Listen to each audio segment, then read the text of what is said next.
Because it's such a large space, particularly if you're a first timer, it can be a bit daunting coming to the circuit, not knowing exactly where you belong and where you're best suited. One of the things you'll notice coming to this year's event is that we have spent a lot of time redefining our precincts, or even just in some cases defining our precincts, and being really clear about what is a proposition offered by that precinct, what are the sort of patrons that might want to come and enjoy that precinct, how do we brand that, how do we engage our partners and make sure our partners are in the right spaces that works for their businesses.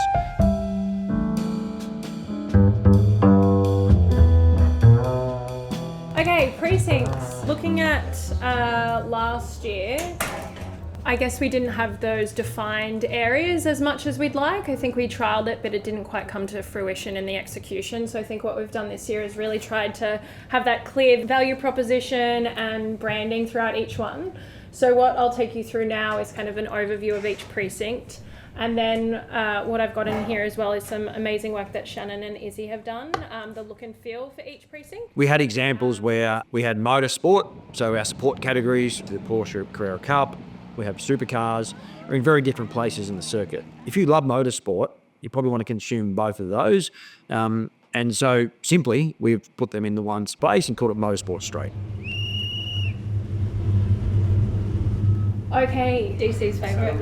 Oh, I'm settled, don't worry. I'm settled. Well, wait till you see this. Okay, so I did kind of lots of research summarising what the precinct is and what they want the kind of vibe in this branding to be, looking at lots of like car logos and everything and how we can link that in. So colour palette here, the purple being strong, and then the Aussie gold and Aussie green. We know there's going to be a big tie back to the history of Albert Park Circuit, so we thought having the Aussie colours in here would be really strong. We also know that green has a really strong motorsport history as well with that green colour. Okay, here we go.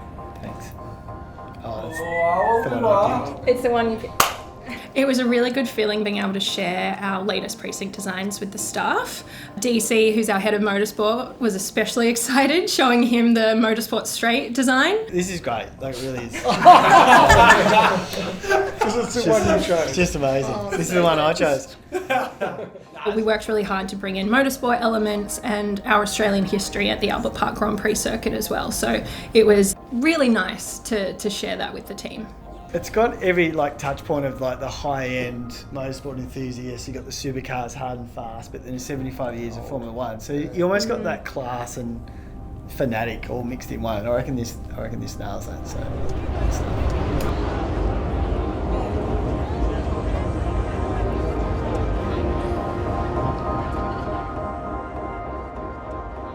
The big focus of the 24 event is how do we bring some iconic brands into the circuit. Iconic Melbourne brands, and Espy was good examples of that.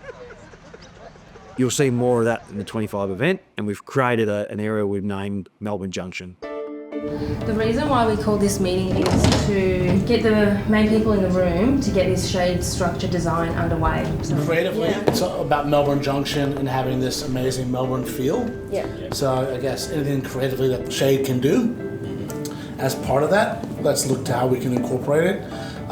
Whether that's, if it has footings, how do we incorporate, whether it's landscaping or whether it's furniture or whatever into those footings as well. Like, let's just think about it holistically. I know this is like meeting one, but I think that's ultimately what we want to try to get to in a very quick pace, right? Still working in a bit of a sketch basis because we don't know what all the individual assets look like. With obviously the shade structure is the larger circle. This 15 by 15 structure is probably the key piece that's very close to it. We're looking at the atrium structure for Harry, so basically what our atrium facility was made out of last year. There is obviously the screen up in this location over here, which is meant for viewing under the shade structure. So as we build out the shade structure, making sure that the view lines back to that screen are obviously very open. It was really great to have that first meeting with Patterns. They really understood our vision for the space and what we wanted to provide for our fans and their experience at the event. You always wonder how creative can we be in Shade. Seeing them present those initial concepts, it really came to life. We worked with them last year on our M-Lane, now Lakeside structure, and it was a really great process where multiple people from the team were involved, from the engineering side, the infrastructure side, and the design side. So it was great to roll out that process for our new Melbourne Junction precinct. So then moving on to Lakeside. So as I said, this is our kind of Culture Vulture festival hub.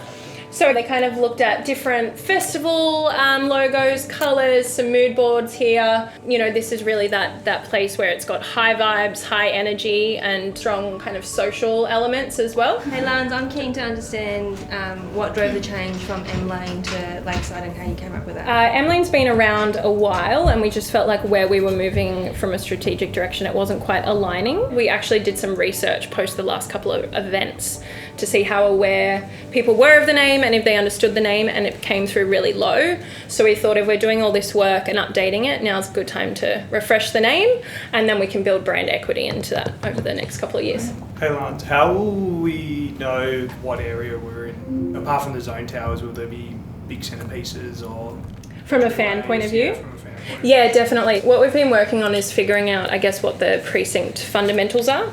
So there'll be kind of entry archways for each precinct, there'll be flags, there will be centerpieces, photo moments, and then kind of all the signage in that area, whether it's digital or printed, will link to this brand look and feel as well. Do you expect this kind of branding seen on that wayfinding, or do we need to kind of, I guess, have it in line with a wayfinding look and feel versus the branding look and feel? I'm keen to probably understand that. I think if it's in the precinct, it should align to the precinct branding, and then we have kind of the generic look and feel that's going across like the external hospitality, the cafe panels, etc. That's that generic branding. So anything outside of a precinct will have that. What happens is if you're coming to the circuit now, it's much easier for you to understand where you may want to go, where you may want to spend most of your time.